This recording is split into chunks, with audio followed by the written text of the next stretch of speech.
Hello friends, my name is Harshad Deshpande. We are going to discuss a very small topic about physics, that is electromagnetic induction. Electric field can be used for generating magnetic field. Magnetic field can be generated for the magnetic field can be used for generating electric field. Electric field and magnetic field ये एक दूसरे में change कर सकते हैं. वो कैसे change कर सकते हैं? That is by electromagnetic induction. Here we have to understand one important concept, that is the concept of the flux. Flux phi. Flux ये जो कंसेप्ट है वो इलेक्ट्रिसिटी में भी आता है और मैग्नेटिज्म में भी आता है. इलेक्ट्रिसिटी में आ गया तो इसको कहते हैं इलेक्ट्रिक फ्लक्स. मैग्नेटिज्म में आ गया तो कहते हैं मैग्नेटिक फ्लक्स. फ्लक्स का फॉर्मूला अगर इलेक्ट्रिक फील्ड के लिए लिखा जाए, phi is equal to E vector dot A vector. That is dot product के बारे में हमने 11th में सीखा है already. A vector dot B vector जब है तब हम क्या लिख सकते हैं? ए बी कॉस थीटा लिख सकते हैं. वैसे हम यहाँ पे लिख सकते हैं phi is equal to E A cos theta. इसमें एक इंपॉर्टेंट कंसेप्ट आता है. E is the electric field. Anyway you know about this. A is the area vector. Area ये स्केलर क्वांटिटी है, लेकिन यहाँ पे हम एरिया वेक्टर ले रहे हैं. एरिया वेक्टर क्या है समझ लीजिए. मेरे पास कोई ये कार्डबोर्ड है. ये कार्डबोर्ड पे मुझे कार्डबोर्ड का एरिया से this is length is A and this length is B. तो इसका एरिया हो गया ए बी. ये एरिया हो गया इसका. अभी एरिया वेक्टर क्या लेना है? एरिया वेक्टर जो है इस सरफेस को परपेंडिकुलर लेना है, वो है एरिया वेक्टर. अभी जैसे कार्डबोर्ड है, ये बोर्ड के प्लेन में है. इसको अगर परपेंडिकुलर निकाला तो बोर्ड के प्लेन से बाहर आएगा और बोर्ड के प्लेन से अंदर जाएगा. तो ये हो गया एरिया वेक्टर. 2D बॉडीज के लिए एरिया वेक्टर जो होता है वो दोनों साइड में होता है, अंदर भी और बाहर भी. That is perpendicular to the surface coming outside, perpendicular to surface going inside. वैसे 3-dimensional body है. 3-dimensional body है. Suppose if I am having a cube. अगर क्यूब का मैं विचार करूं, this is the easy way to make the cube. इसमें इस सरफेस जो है, let me name this A B C D E F G H. इसमें अगर मैं विचार करूं B F E C B, ये सरफेस का विचार किया जाए तो एरिया वेक्टर इसको परपेंडिकुलर आएगा और इनसाइड भी जाएगा. लेकिन जब 3D बॉडीज होती है then we only consider area vector which is perpendicular to body and coming outside. ये चीज याद रखना है. So this is about the area vector. और फ्लक्स का और क्या कंसेप्ट है देख सकते हैं. मैग्नेटिज्म में वही फ्लक्स बन जाता है. Flux is equal to B vector dot A vector, where B is the magnetic field, which we can also write as BA cos theta, where theta is the angle between magnetic field and area vector. दोनों में से जो angle होता है वो हम theta के form में ले लेते हैं. फ्लक्स का यूनिट क्या लिख सकते हैं? SI unit I can write this as weber. Weber is the unit of the flux. Either it is a electric flux or magnetic flux, unit is the same, Weber. अभी मान लीजिए हमारे पास एक सरफेस है, इसमें दो फील्ड लाइंस आ रही है, दो मैग्नेटिक फील्ड लाइंस आ रही है. तो इसका फ्लक्स कितना होएगा? 2 magnetic field, so flux will be 2. Suppose 3 magnetic field lines are there, then flux will be 3. This is the simple concept related to the electric flux. So how this is related to the electromagnetic induction? So electromagnetic induction, what it says, whenever actually there are two important laws, Faraday's first law and Faraday's second law, and later it is more refined in the form of connection with the Lenz law. तो electromagnetic induction में आता कैसे है? अगर if there is a change in the magnetic field, then it produces the EMF. So that is given by Faraday's laws. Faraday's के दो law है. पहला law it says that whenever there is change in a magnetic flux associated with an coil, an EMF is induced. Note my words. Whenever there is a change in the magnetic flux associated with an coil, an EMF is induced. यहाँ पे कोई current का बात नहीं किया। अगर जिस conductor में ईएमएफ इंड्यूस हो रहा है वो अगर क्लोज लूप फॉर्म करता है तभी करंट आएगा। फैराडेज लॉ ये नहीं बोलता कि करंट जनरेट होता है, फैराडेज बोलता है कि ईएमएफ जनरेट होता है। ये केयरफुली नोट करिएगा।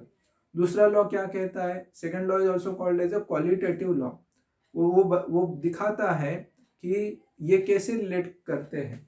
तो हम ऐसे लिख सकते हैं, Faraday's laws can be together we can write as E is equal to minus D phi by D T. E is the EMF induced, phi is the flux, and d phi by dt rate of change of flux. So negative sign is there, negative sign is for Lenz law. Lenz law को भी इसमें accommodate कर दिया गया है। Whenever there is a change in flux associated with an coil and EMF is induced. Magnetic flux के लिए मैं लिख सकता हूँ formula minus d of d t. Phi के जगह पे मैंने लिख लिया B vector dot A vector. ये डॉट प्रोडक्ट है, डॉट प्रोडक्ट को मैं और एक्सपांड कर सकता हूँ, which I can write as minus d of d t of B A cos theta which is equal to E M F induce. तो E M F induce किस किस वजह से हो सकता है, इस फॉर्मूला से और ज्यादा क्लैरिटी आती है। एक है मैग्नेटिक फील्ड चेंज हो रहा है, one thing is E M F is induced because of change in magnetic field. Change in magnetic field के लिए हम सिंबल यूज करते हैं बी वेक्टर। और दूसरा क्या होता है, change in area, change in area. और ये तीसरा कारण क्या है, angle between that is theta, B change हो जाएगा तो भी ईएमएफ इंड्यूस हो जाएगा, एरिया चेंज हो जाएगा तो भी ईएमएफ इंड्यूस हो जाएगा, या थीटा चेंज हो जाएगा that is the angle between magnetic field and the area vector, then also we are going to get the EMF.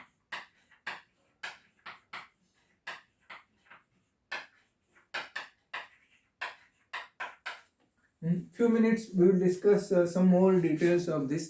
देखिए मैग्नेटिक फील्ड किस वजह से चेंज हो सकता है। एक, I am writing more details of this here. Current change हो गया,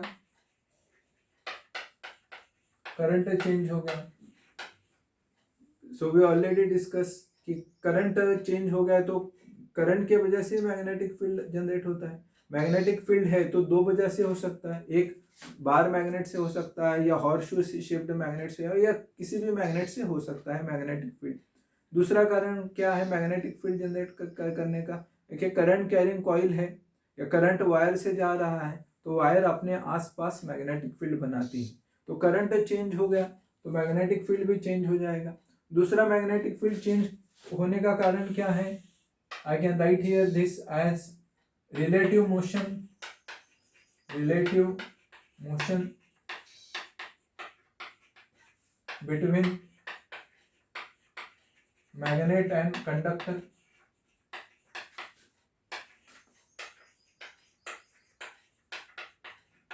जैसे एक कॉइल रखा है, एक रॉड है, मान लीजिए एक कॉइल ले लेते, कॉइल है और मैग्नेट आप उसके तरफ ले रहे हो, तो जैसे मैग्नेट पास आएगा मैग्नेटिक फील्ड लाइंस बढ़ेंगी, मैग्नेटिक फील्ड लाइंस बढ़ेंगी तो नेचुरली ईएमएफ जनरेट हो जाएगा। या मैग्नेट को आप अवे लेके जा रहे हो, we are taking the magnet away from the coil, then also magnetic field इस कॉइल के साथ जो है वो चेंज हो रहा है, then also EMF will be generated.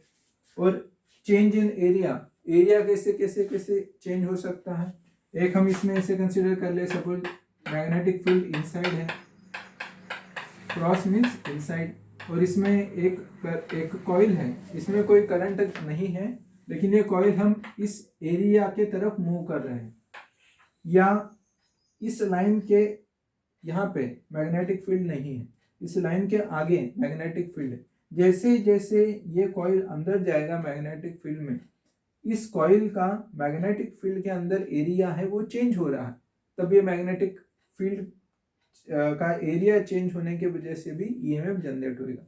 और इसमें दूसरा एग्जांपल क्या ले सकते हैं, एक रॉड है, रॉड इस मैग्नेटिक फील्ड में मूव हो रहा है तभी ईएमएफ जनरेट हो सकता है। या मान लीजिए कोई एक रॉड है, वो यहाँ पे रोटेट करा रहे हैं आप, तो रॉड रोटेट कराने के वजह से भी ईएमएफ इंड्यूस हो जाता है, ये सब चीज़ें हैं। या जैसे angle between the magnetic field और एरिया वेक्टर ये चेंज हो गया, इसमें हम एक ऐसे एग्जांपल ले सकते हैं कि ये मैग्नेटिक फील्ड इनसाइड है और इसमें आप एक कॉइल रोटेट करा रहे हो। जैसे कॉइल रोटेट करा रहे हो वैसे क्या होएगा, थीटा चेंज हो जाएगा। जैसे थीटा चेंज हो जाएगा वैसे उस हिसाब से ईएमएफ इंड्यूस हो जाएगा क्योंकि फ्लक्स चेंज हो गया। और यहाँ पे हम लिख सकते हैं E is equal to E naught sine theta लिख सकते हैं, या थीटा की जगह पे E naught sine omega T ऐसे लिख सकते हैं। तो ये एक्चुअली बिगिनिंग है एसी का। जो एसी करंट जनरेट किया जाता है वो कैसे जनरेट किया जाता है, एक कॉइल को मैग्नेटिक फील्ड में रोटेट किया जाता है, उसके वजह से हमें अल्टरनेटिंग करंट मिलता है। तो ये बस एक छोटा सा इंट्रोडक्शन था कि how the electromagnetic induction is related, just a small demo class for the discussion.